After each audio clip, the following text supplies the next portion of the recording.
Zipper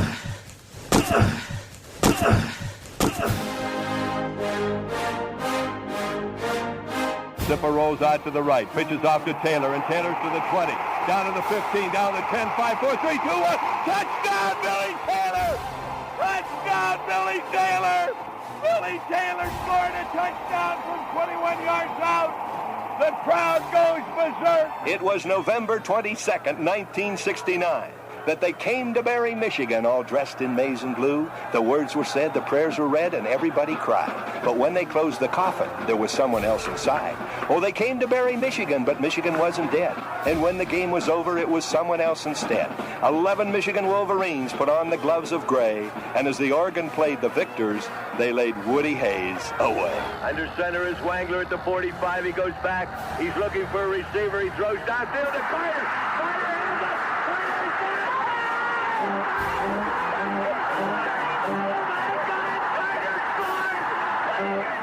Who's got it better than us? Nobody!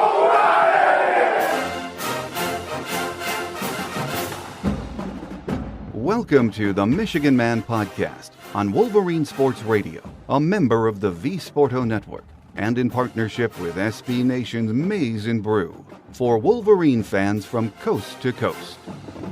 Go Blue, and welcome to the Maryland Visitors edition of the show. I'm your host, Mike Fitzpatrick. My guest today is the legendary Hall of Fame voice of the Terrapins, Johnny Holliday. Before he joins us, let's begin as we always do, with my view from Section 17. In my lifetime, I have never attended, watched, or listened to a Michigan game without being a nervous wreck. That's just the way it is. I do love my blowouts where I can relax and enjoy without biting my nails off. We haven't had many of those in recent years, certainly not this year. Our opponent this week started the season 4-0, with quality wins against West Virginia and even Illinois. Then they were hit by a rash of injuries at the skill positions that knocked the wind out of them. They have been able to play most teams pretty tough recently, but they just don't have the depth or the discipline to get back over the hump. They were tied 14-all with Penn State in the fourth quarter a couple of weeks ago, then imploded, allowing the Nittany Lions to roll off 17 unanswered points. This past Saturday, they rolled up over 450 yards against Michigan State, but once again found every imaginable way to stop themselves with penalties and turnovers. This could be a dangerous game for us if we don't come out fast and dominate. Letting a team like Maryland hang around is never a good idea. That game in the Big House next weekend will take care of itself. The mark of a good team, a possible championship team, is being able to go on the road against an inferior opponent, impose your will, and win convincingly. Something tells me this year's team has that mentality too. My guest today says if Maryland is to have any chance on Saturday, they have to play an error-free game and hope Michigan is not firing on all cylinders. He doesn't think that's likely to happen though. Up next on this week's Visitors Edition is the Hall of Fame radio voice of Maryland football, Johnny Holliday. So stay with us.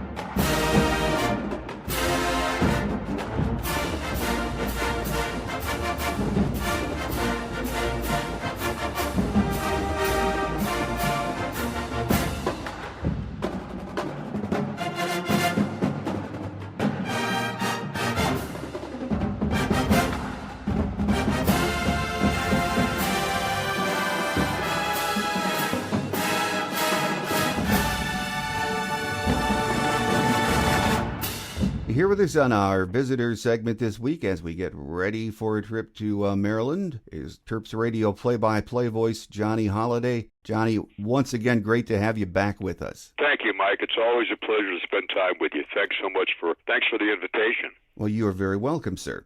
Johnny, the Terps lost on Saturday in East Lansing. A lot of us had a chance to see that game, 40-21 final. And the stat that jumps off the page to me, and I watched the game and didn't realize it at the time, was 13 penalties. I mean, it's awfully hard to beat anyone when you get flagged that many times, isn't it? And not only 13 penalties, Mike, but 13 penalties for the length of the football field, just about 93 yards. Yeah. But there has been many, many games this year that Maryland has lost where those penalty numbers are in the same area of 10, 12, 13 for a whole bunch of yardage, and it always seems to come at the most inopportune time when they've got a drive going. Somebody jumps off sides, there's an illegal procedure penalty, there's an illegal lineman downfield. The penalties have just absolutely killed this football team. And Coach Loxley has said over and over again, I don't care who you are, you can be Michigan, you can be Alabama, you can be Michigan State, anybody. If you have that many penalties, it's going to hurt your football team. And until they can correct that, it's going to be an uphill struggle all the time. These kids are busting their tails on the floor. He's got a great group of players representing Maryland. The Michigan State game, I think the score was not indicative of how close that game really was.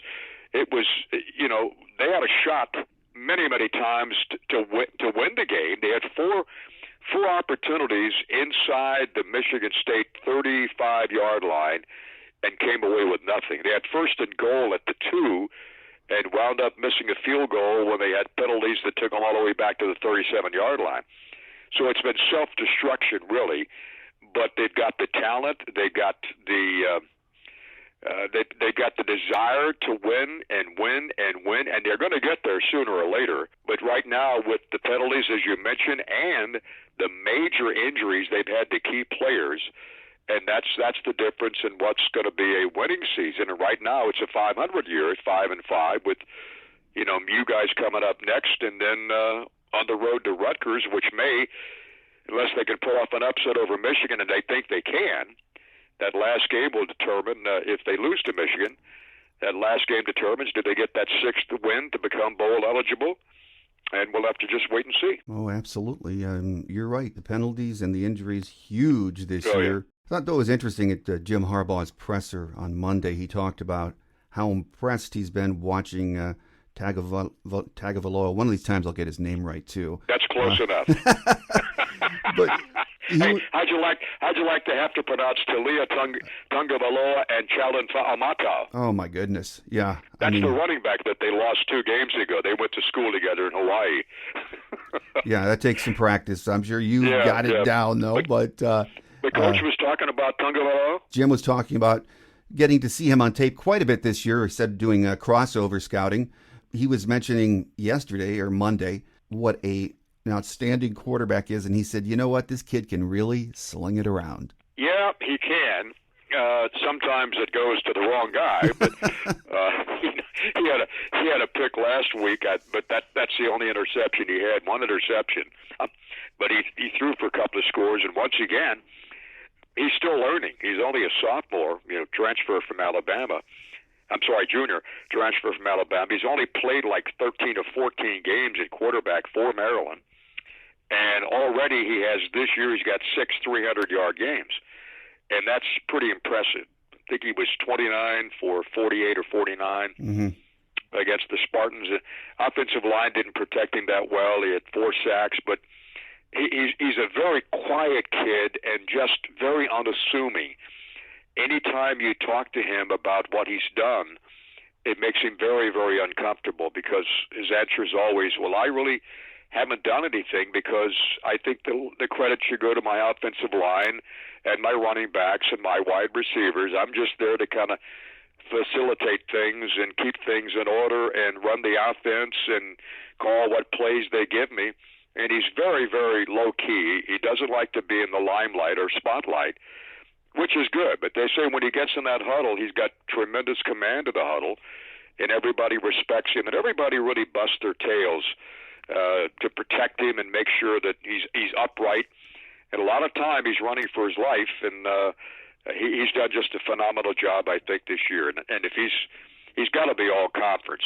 I think he still leads the country in passing percentage and yards per game, and he's just got a whole bunch of accolades that go his way. But as he goes, so goes this football team, and he's the key without question. More impressive are those numbers when you get to see Maryland, and as you said, see him running for his life. And then Saturday, the receiving corps had trouble hanging on to the ball, which didn't help him. Other than Rakeem Jarrett had 10 grabs, but injuries have just ravaged the receiving corps, haven't they? You mentioned about drop balls too, Mike. Steve Suter, who's Maryland's all-time leader in punt returns and set the NCAA record when he played in Maryland 20 years ago. I think he had 6. He brought back 6 for touchdowns 1 year, punt returns. He keeps track of the drop passes, and so does the Maryland coaching staff, although we're not privy to that. But in Steve's unofficial count, he's got 26 or 27 drops. And these are guys with sure hands that are dropping the ball. And he knows when they go back and look at this video, when it's now 3rd down and 5, and this kid's downfield for 11 or 12-yard gain, which would move the chains, and he drops the ball. Mm-hmm. And that's another facet that Mike Loxley points out. You got to hold on to the football. Why the drops? Who knows? Because Talia he's got a good soft touch on the ball, and he can also fire missiles if he has to.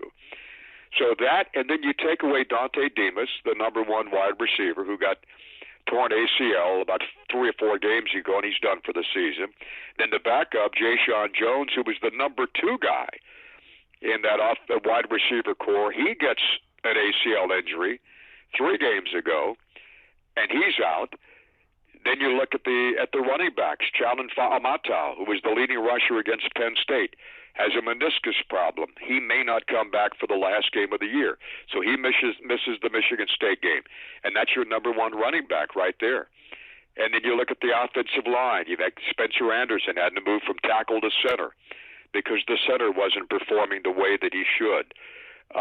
It's one thing after the other.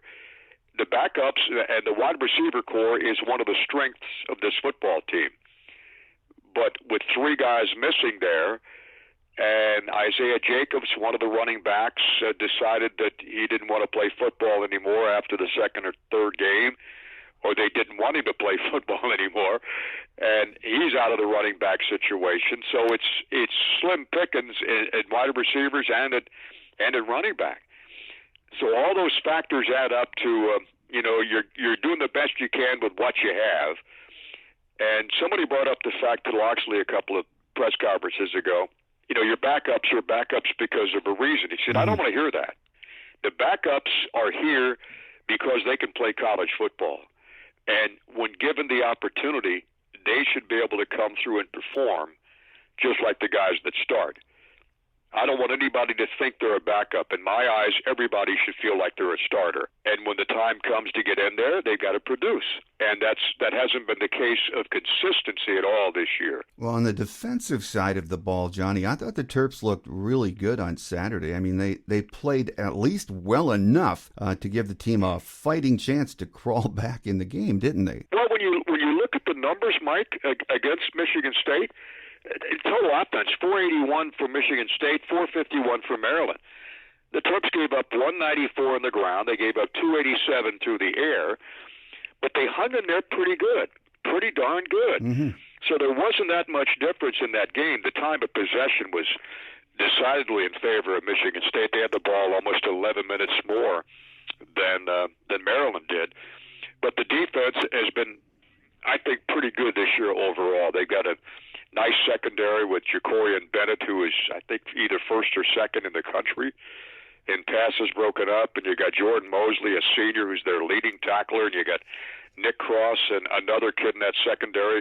2 safeties are number 1 and 2 in tackling in that defense. They don't have a lot of interceptions. They've only got 5 for the year. Cross has got 2, and Bennett's got 3. Pretty good linebackers in Rogers and Robinson and Hippolyte and McCullough. And the guys up front have been solid all season long. Samuel Kawano, the defensive end, is one of the best in the country.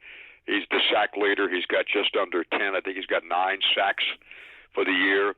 Ami Finau, all 3 guys, Nasili Kite, Ami Finau, and Okawano are all transfers from a junior college. Finau and the Silikite came from Independence in Kansas, and Okawano came from Masabi Range Community College in Minnesota, wherever the heck that is. but these kids are good, and the return corps, they hardly ever bring back a kickoff. And one thing Steve Suter was talking about the other night on the air was he never took a fair catch in his 4 years at Maryland. Wow. He never fair caught a punt.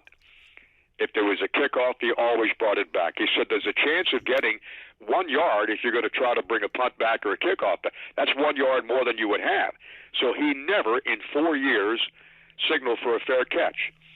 And they've got some speed with Jarrett back there and Marcus Fleming back there.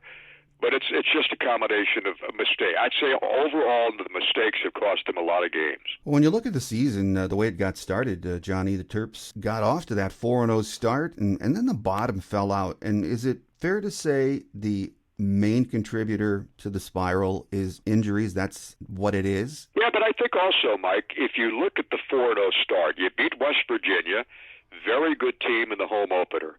You roll past Howard, 62-0. Then you win at Illinois. That's a pretty good win at Illinois, considering what they've done this year.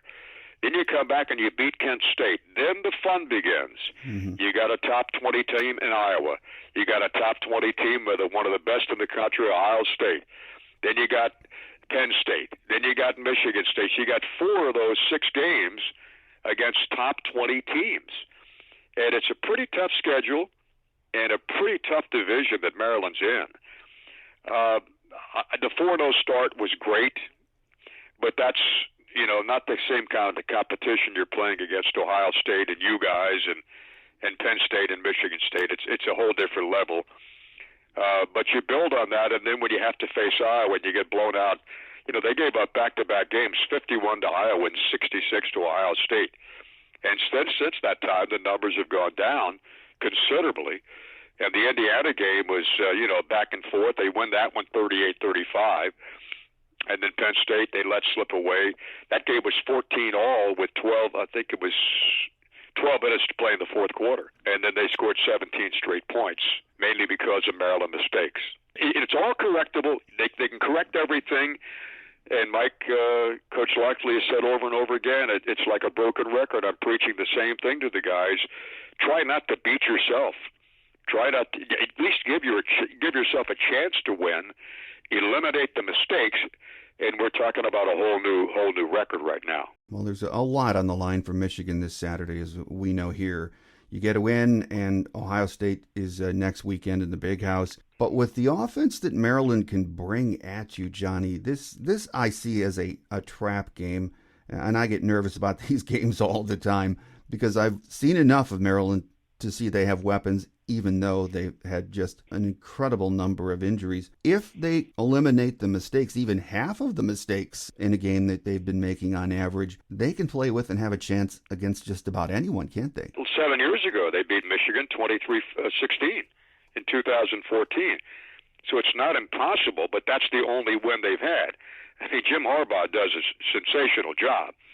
And, the tradition at Michigan is off the charts. Maryland's going to have to play a perfect game, and Michigan has got to maybe be off their game a little bit. And if they are, somehow looking past this game, which I doubt that they will, then Maryland's got to take advantage of all those opportunities and just take it and go with it and get inside that red zone, which has been a problem in scoring points. You get a field goal, but that's, a touchdown is much, much better than a field goal. And any kind of mistakes that Michigan's going to make, if they make any at all, then the Terrapins have got to take advantage of that and give out, see what can happen.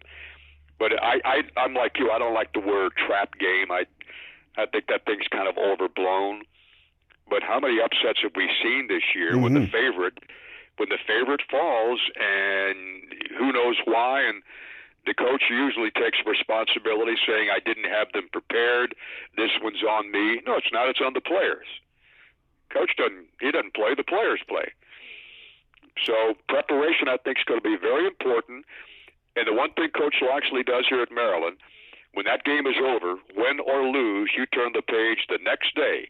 You forget about it, and the only focus is on the game coming up. And that's the way it should be, and that's the way Loxley has always done things. And that's the right thing to do. Right now they're thinking about one thing: how are we going to knock off Michigan on Senior Day, which is always an emotional day at Maryland Stadium, and all these kids who've given Maryland what they've had the last 3, 4, 5 years, especially last year with the COVID situation, which was difficult for everybody, and send these guys out on a winning note. And Tunga Baloa the other day said after the game, now my focus is on Michigan and helping to win this game for the seniors on this football team. And that's the good attitude to have. Final question for you, Johnny, before we let you get away.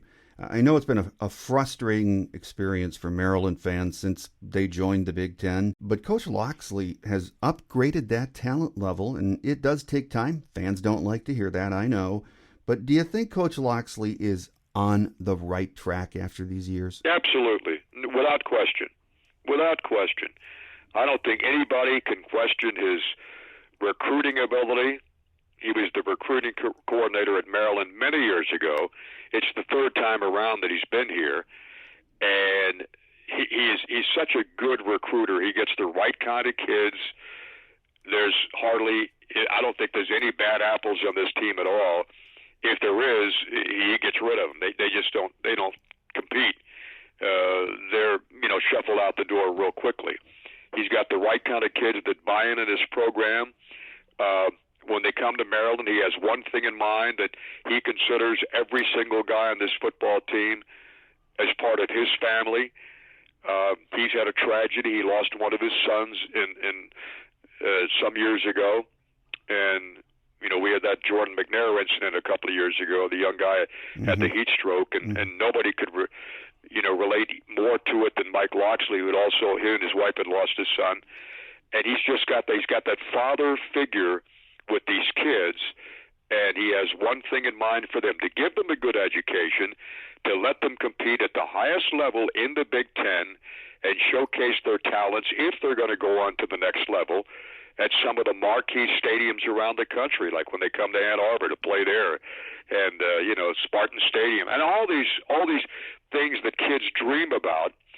That's what he's got in mind. He's got their best interest in mind, the right guy for the job. Sure, it's going to take a little time. You're not going to do it overnight, but he's getting more and more kids to stay at home.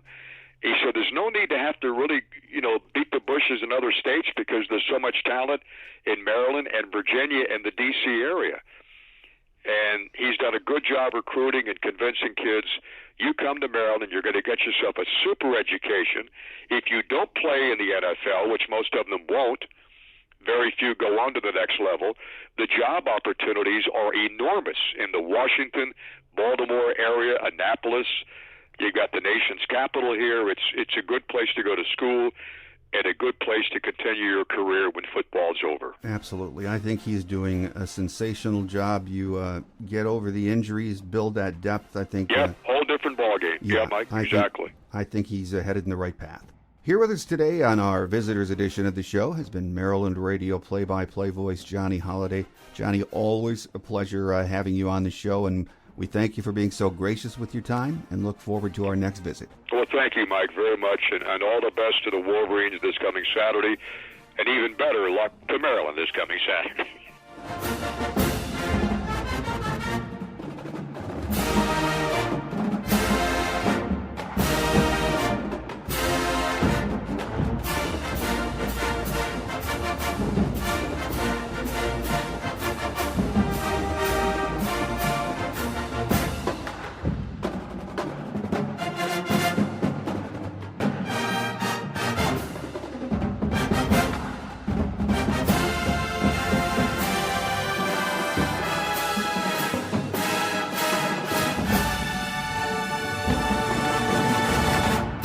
On Quick Hits today, there are no injury updates since Monday. Jim said Blake Corum will be back when he's back. Highly doubtful this week, though, as fellow students are saying he's still in a boot. Eric All was 80% last week and played solid minutes with that game-winning touchdown, but he has a high ankle sprain. Let's hope he didn't tweak that, and he is ready to go on Saturday. Here are some game day notes of interest. Michigan leads this series all-time with 8 wins against 1 loss. We won the first meeting 20-0 here in Ann Arbor on September 28, 1985. Because of COVID, we did not play the Terps last year. The last meeting was on November 2, 2019 in College Park, a 38-7 Michigan win. Mike Loxley is in his 3rd full year as head man at Maryland. He is 11-22. Last year, the Terps finished the COVID season with a record of 2 wins against 3 losses. Their last bowl appearance was in the 2016 Quick Lane Bowl, where they lost to Boston College 36-30. They are 5-5 heading into this week's action and need 1 more win to become bowl eligible.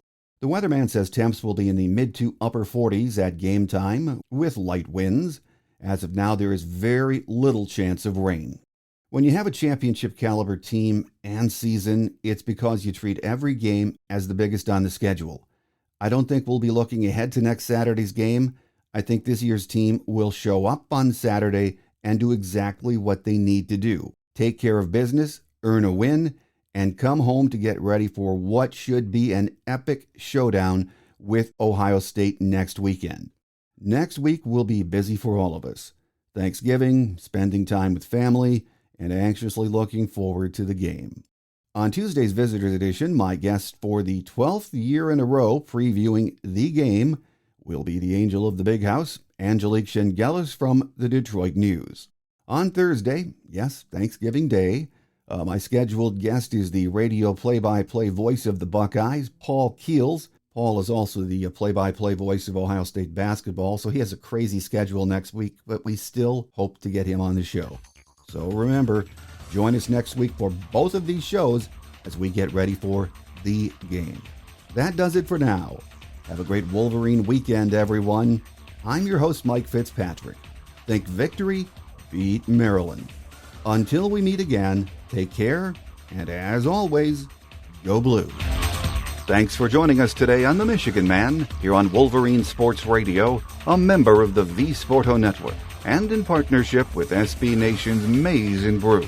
Our listener lines are open 24/7 for your calls at 313-263-4842. That's 313-263-4842. Or email us at themichiganmanpodcast@yahoo.com. That's themichiganmanpodcast@yahoo.com. The Michigan Man Podcast is produced at the studios of Robin Lynn Productions, Allen Park, Michigan, and is not affiliated with the University of Michigan. Go Blue!